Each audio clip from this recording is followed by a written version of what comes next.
Are you ready to uncover your retirement solution? Learn more as Jeremy Keil and his guests guide you along the path of retirement and reveal the 5 steps you need to take to solve your retirement puzzle. Now, on to the show. Hello and welcome to Retirement Revealed with Jeremy Keil. Today we're talking about motorcycles. I'm really excited. I love motorcycles. Jeremy, how are you? Doing well, thanks.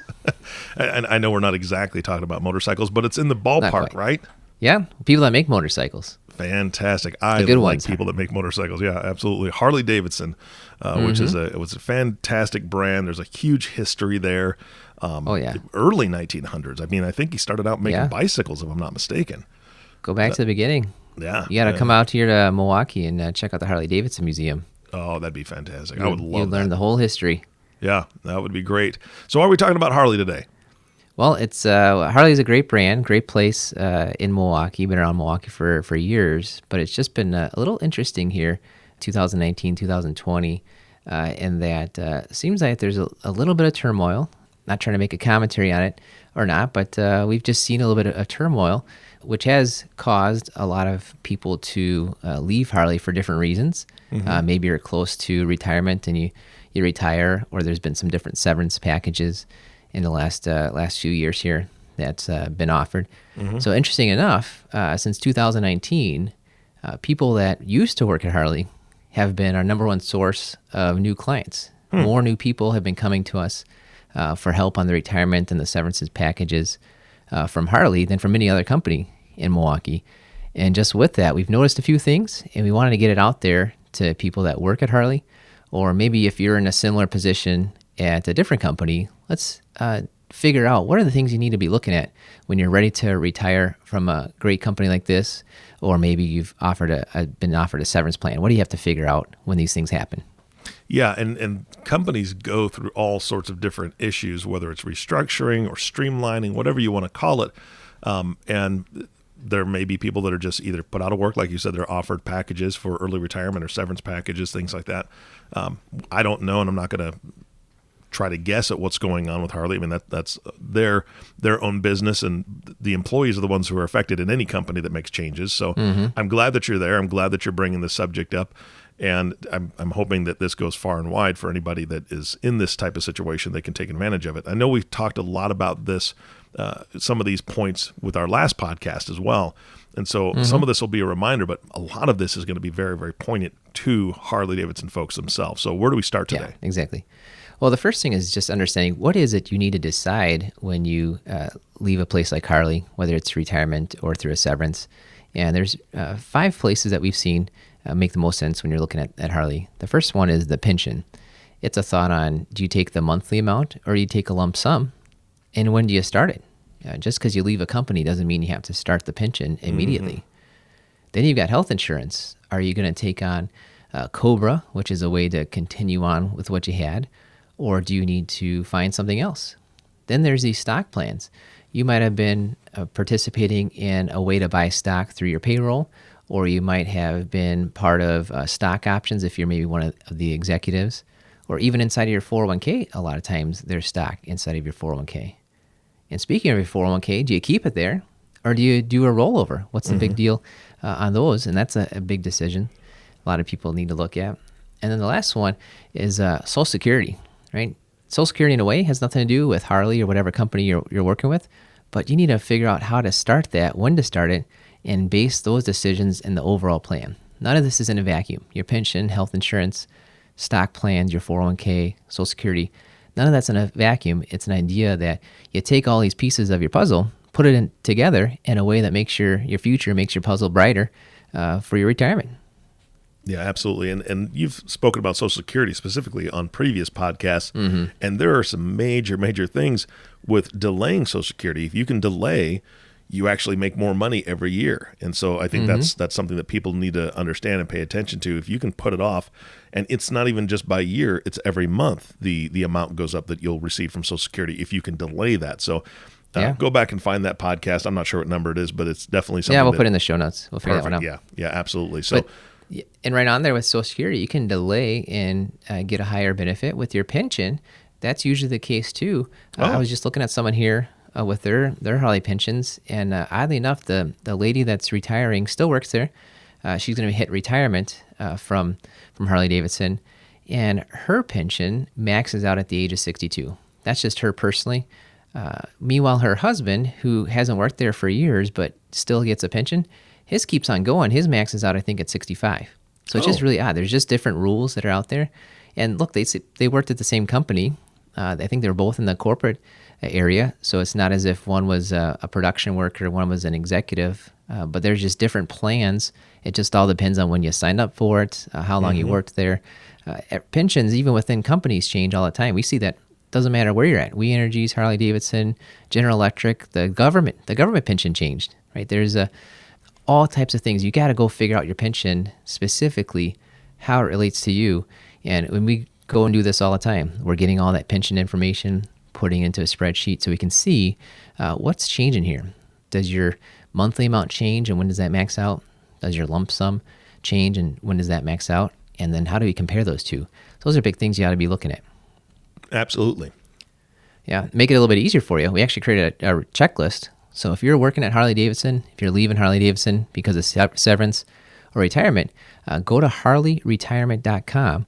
We've got a section on our website at harleyretirement.com, and we create a checklist so you can go through and say, these are the things I need to take a look at, whether I had a severance, whether I'm retiring, so you don't miss any of these steps. Yeah, absolutely. So you created a website, harleyretirement.com. Correct. Yep. That's fantastic. You got it. I love that. Yeah, why not? I kind of like buying, you think of a good idea like that. Yeah. And you go out to, you just buy the website. Right? That's fantastic. It's fun to do. Yeah, exactly. When you're going through and you're figuring out whether it's a severance or retirement, there's some pitfalls that could be there. We want to help you avoid some pitfalls. One of them is that when you get a severance, that could drastically change your tax situation for the year. Same thing, I suppose, with retirement. Right? If you retire at the end of the year and they pay out all your sick leave and vacation, all that kind of stuff, you might have a higher income year in that year that you retired than the year before when you were working and the year after when you're not working. And with a severance, depending on how much they might pay out a couple months, a couple years, just all depends on your position and how long you've been there. When they give you a severance, especially at the end of the year, you might have the biggest taxable year of your life. Yeah. So that's step one, that's a pitfall. Don't wait till April when your taxes are due and find this out. You can do some things ahead of time. If you're getting that severance or you're hitting retirement, figure out, is this going to be a taxable income year that's higher or lower than normal? If it's higher than normal, we want to find some ways to decrease that taxable income. And there's different ways to do that that we can help you figure out. But if it's also, what if maybe you leave in the early part of the year? And what if this is a year that you have a lower tax situation? You might have an opportunity to pay taxes on purpose. We've talked about in the past that when you have a lower tax year, you might want to pay taxes on purpose to help avoid those taxes later on. So step one, that potential pitfall, is your severance, your retirement's probably going to change your taxes for this year. So figure out, how is it going to do that? Is it going to make your taxable income higher, in which case you might be looking for deductions? Or is it going to make your taxable income lower for the year, in which case you might have this opportunity to pay taxes at a lower rate? That'd be great. Everybody likes that. Yeah. Yeah, exactly. Step two, or the second pitfall that might be out there, is understanding that your pension could be calculated and paid out in so many different ways. What happened to your husband for his pension, what happened to your coworker for his pension, could be completely different. You've got to figure this out on your own. Not too terribly hard, actually, to do, at least for us, because we've been doing it all the time for years. But go ahead, when you leave Harley, when you leave any place you're working at and you got a pension, make sure you run all the possible different scenarios. So you can go through, and a lot of these places have these self-service where you go in and you can say, well, what if I retire this month? What if I retire that month? Right? Go in and change it based on your retirement date. If you're preparing for your own retirement and you're trying to decide, do I retire at 58, at 60, 62? When you change that retirement date in there, it'll show you how your pension's affected. And that might help you make a good decision when you actually choose to retire. But it's not even just about your retirement date. It's also at the age that you choose to take your pension. A lot of people feel like, I retire today, I take my pension tomorrow. Not true at all. You do not have to take your pension the day you leave a company. Even if you're retirement age, you don't have to do that. So you can go through, even if you know your specific retirement date, and plug in, well, what if I take it at the age of 58, at 59, at 60? Just keep on going. It doesn't take you too long. Then you've got some data, and you can plug that into a spreadsheet and start seeing, how does my lump sum amount grow? How does my monthly amount grow? And you can figure out then, when does that pension max out? Well, if it maxes out at a certain age, that just might tell you which age to take it. Or it tells you these rates. I've been seeing lump sums growing at 4 or 5%. It's pretty tough to find 4 to 5% guaranteed growth. Yeah. If you're somebody that wants the cash, wants to take a lump sum from the pension, it's hard to turn down to say, well, give me the cash, but give it to me next year after it's already grown, the 4% or 5%, whatever it is.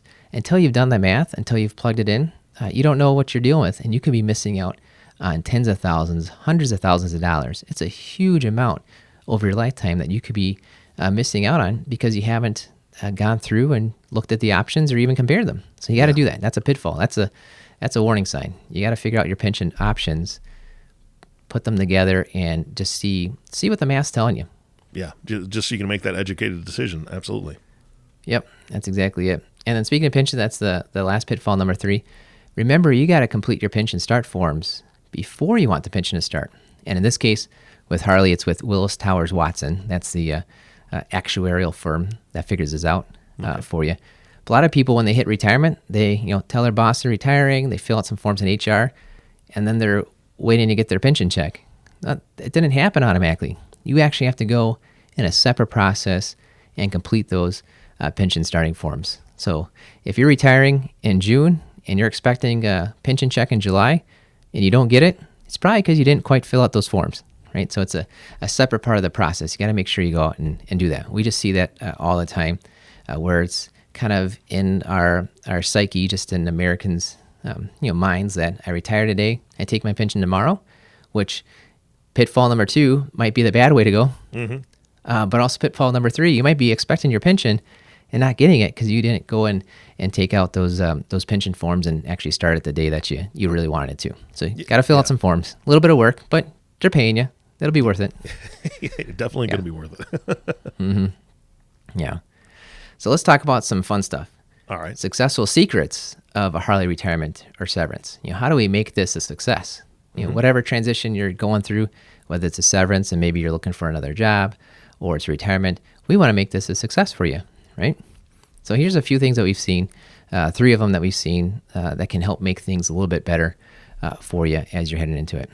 One of them has to do with if someone happens to be in management. So if you're in management at Harley-Davidson, you might have this deferred compensation plan.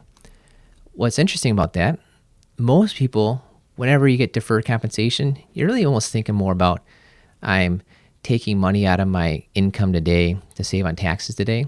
But at some point in time, you're going to get that back in the future. And depending on how you sign up for it, the different rules that are out there, you might get paid out a lot of money right away, and that could be a huge tax situation. Or you might be able to get it paid out over like a 5-year type of plan. So what's interesting about that is, what if you're working, you get a severance, and then all of a sudden your deferred comp pays out? That could be like a doubly high tax year. You have all these different things that are hitting you all at once. So you need to project out the taxes for the year when you're going to get this deferred compensation. Other times, especially if you're hitting retirement, it's not like a severance situation. But if you're hitting retirement, it's probably going to pay out over maybe like a 5-year option. Well, let's just think through what's happened in the last 5 years. The market dropped by quite a bit at the end of 2018. The market dropped by quite a bit in the spring of 2020. If you're retiring soon and you're planning on living on this deferred comp, it's paying out to you over the next 5 years. Do you want to rely on the market for money that's going to be paying out to you and living on the next 1 year, 2 year, 3 year, 5 years? So in anything, we always want you to match the risk of your account with when you're going to use it. But especially for here, this is money that came out of your paycheck. You might be relying on it, might be paying out to you over the next 5 years. If that's the case, look into the investments. You might want to get more conservative, because if it's going to pay out to you and you're going to be using it, you might not want to rely on the stock market too much. So the two things there in this way to make your retirement, your severance even more successful is if you're part of that Harley-Davidson management deferred comp plan, figure out when is it going to pay out to you and figure out the tax part of it. And then also figure out, do I need to change my investments around to make things a little bit more conservative? Just an interesting story for you is that we met somebody who had left Harley in the fall. And just the way it worked out is their deferred comp was going to pay out 6 months later. And we said, well, 6 months is a pretty short time frame. And right now, you're a little bit weighted in the stock area. Do you want to be weighted in the stock area if you're going to be getting this money in 6 months and perhaps be using it in 6 months? They said no. So we figured out all the different investments there. We found a money market, so had it completely out of the stock market.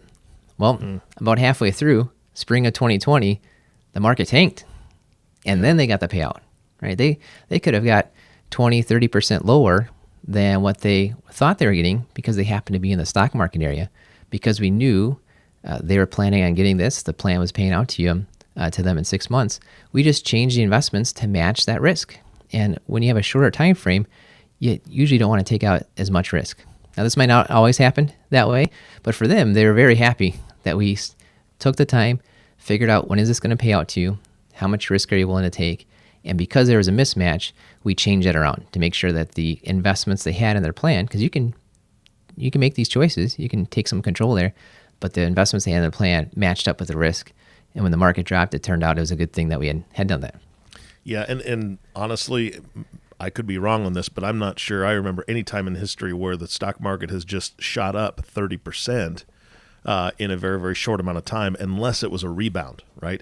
So unless it either went down first, I don't know if I've ever seen it just, hey, I've got my stuff in the stock market and it's it's there, and all of a sudden, boom, everything goes up 30% and everybody's happy about that.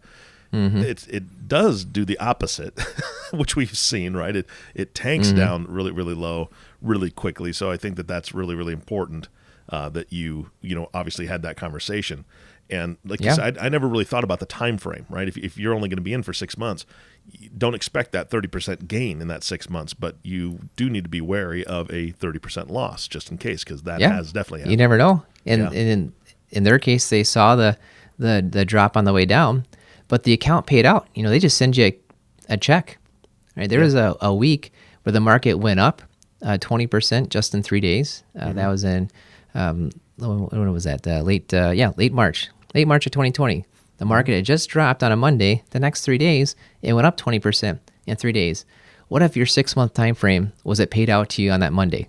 And then meanwhile, when the market's coming back up, your check's sitting there in the mail waiting for you. So this whole idea of invest for the long run, let it recover, you might not have had that choice. Exactly. That's why it's just really figuring out, when's this money going to pay out to you? How much risk are you willing to take? And if things are not matched up, we'll change it around. You got that choice. You got that ability to. Yeah, definitely. Yeah. Another thing that happens when you hit retirement or you get the severance is you have your 401k. And sometimes, especially under the severance area, you feel like the 401k has something to do with the old company. And you might be a little ticked at the old company. Like, I don't like them anymore. They let me go. So I'm going to pull my 401k just to show it to them, right? We hear that. We hear that. So don't automatically roll over your 401k. Or sometimes you meet with an advisor and they say, oh, guess what? Your 401k is available now. You can roll that to an IRA. Well, why would that advisor tell you that? Because the advisor doesn't get paid on the 401k, but they do get paid when they roll the money to you. That's right. In the IRA. So, and one reason why people even do this rollover of the 401k is they think that the rules on a 401k and an IRA are exactly the same. And that's not true. A lot of people have this age in mind, 59 and a half. Usually you have to wait till 59 and a half to take money out of your traditional IRAs without a 10% penalty. Well, with a 401k, it's actually 55. So if you leave your company at the age of 55 or older, you can take money from the 401k without the 10% penalty. So just imagine, and we've seen this before, just imagine you leave the company for whatever reason, you're 55 years old, some advisor says, hey, roll it to an IRA, and now it's in the traditional IRA, and now it's a 10% penalty until you reach 59 and a half. You might have just taken money that was penalty-free and locked yourself up for another 4.5 years with that 10% penalty. You got to be careful with that. Interesting story here too is we have, this is actually down in northern Illinois. There's Abbott, AbbVie, a lot of folks down there, and that's a place that's done well. And I had a client from there, and we were telling him this, and he said, well, how come all the advisors that do the lunch seminars right next to the AbbVie headquarters there, why don't they tell us that? Well, because they're getting paid when you move it to the IRA. They're not getting paid if you keep in the 401k. And this guy that I'm thinking of right now, he was about 58 years old.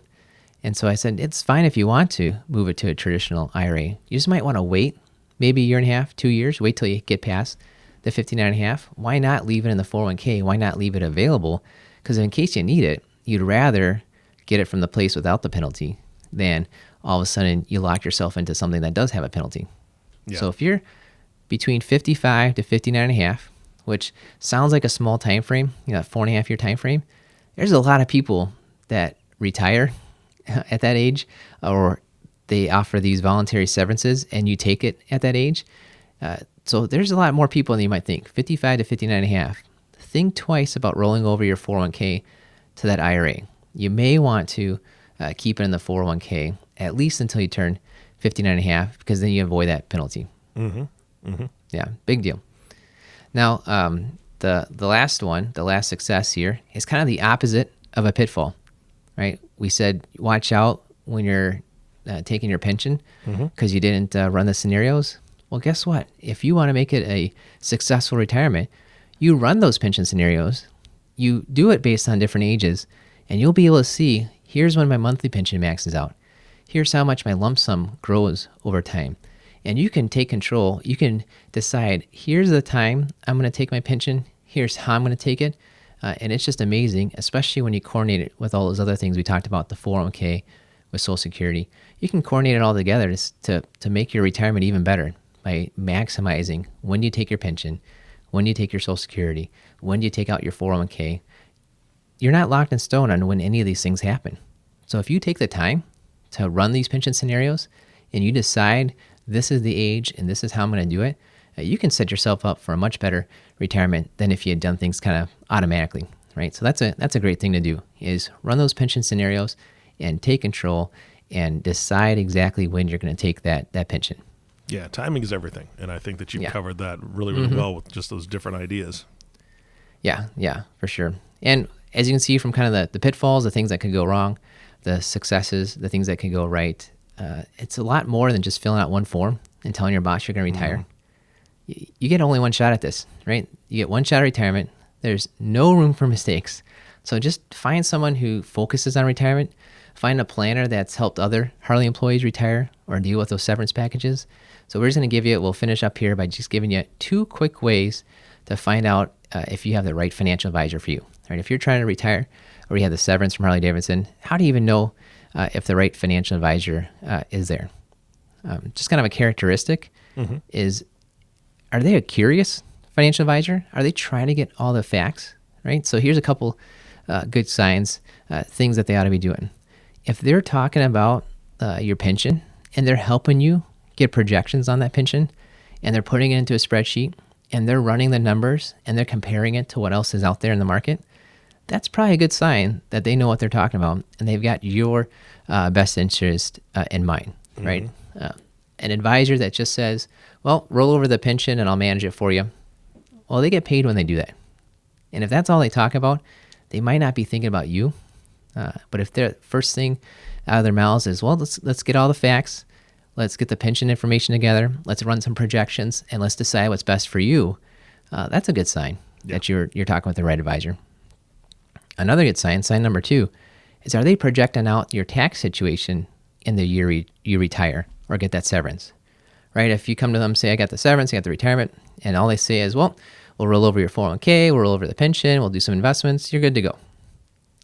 If they're not talking about your tax situation, if they're not giving you ideas on taking the lump sum for your pension or for the severance, if they're not helping you figure out some of these incentive and bonus payments, one thing we didn't talk about is these long-term incentive plans, the short-term incentive plans. Those might be paying out to you and causing big tax situations, deferred comp, stock options, right? If they're not talking about all these different things that affect your taxes, they might not be thinking about you either, right? So that's the two things to think about. When you're meeting with an advisor and you're retiring from Harley-Davidson or anywhere, or you're getting this severance package and trying to figure it out, if they are trying to figure out these different projections on your pension, then they're keeping an eye out for you. If they are helping you project out your tax situation, then they're helping you make some good decisions that'll benefit you. Those are two things. Can't promise you that they're going to be a great advisor. But I tell you what, if they're doing those two things, I think you're on the right track.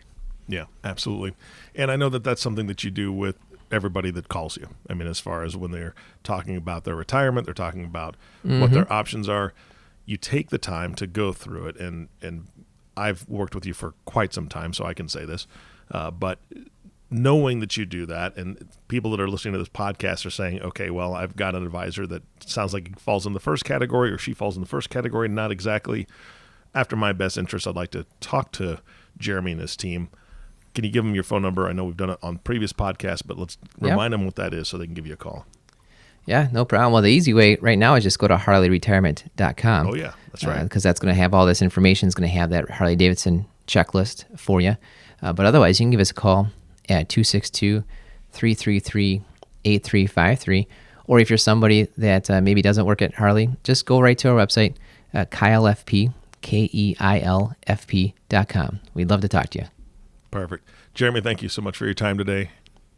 Thank you, Eric. You bet. And for all of you listening, thank you for listening to the Retirement Revealed podcast with Jeremy Keil. If you have not subscribed to the podcast yet, please click the subscribe now button below. This way, when Jeremy comes out with a new podcast, it'll show up directly on your listening device. This makes it much easier to share these podcasts with your friends, family, and maybe your coworkers. They need to be hearing this. Again, thank you so much for listening today. For everyone at Keil Financial Partners, this is Eric Johnson reminding you to live your best day every day. And we'll see you next time. Thank you for listening to the Retirement Revealed podcast. Click on the subscribe button below to be notified when new episodes become available. Visit retirement-revealed.com to learn more. The information covered and posted represents the views and opinions of the guest and does not necessarily represent the views or opinions of Keil Financial Partners. Keil Financial Partners does not provide legal, accounting, or tax advice. Consult your attorney or tax professional. Representatives have general knowledge of the Social Security tenets. For complete details on your situation, contact the Social Security Administration. Keil Financial Partners is a part of the Thrivent Advisor Network, a registered investment advisor. The content has been made available for informational and educational purposes only. The content is not intended to be a substitute for professional investing advice. Always seek the advice of your financial advisor or other qualified financial service provider with any questions you may have regarding your investment planning.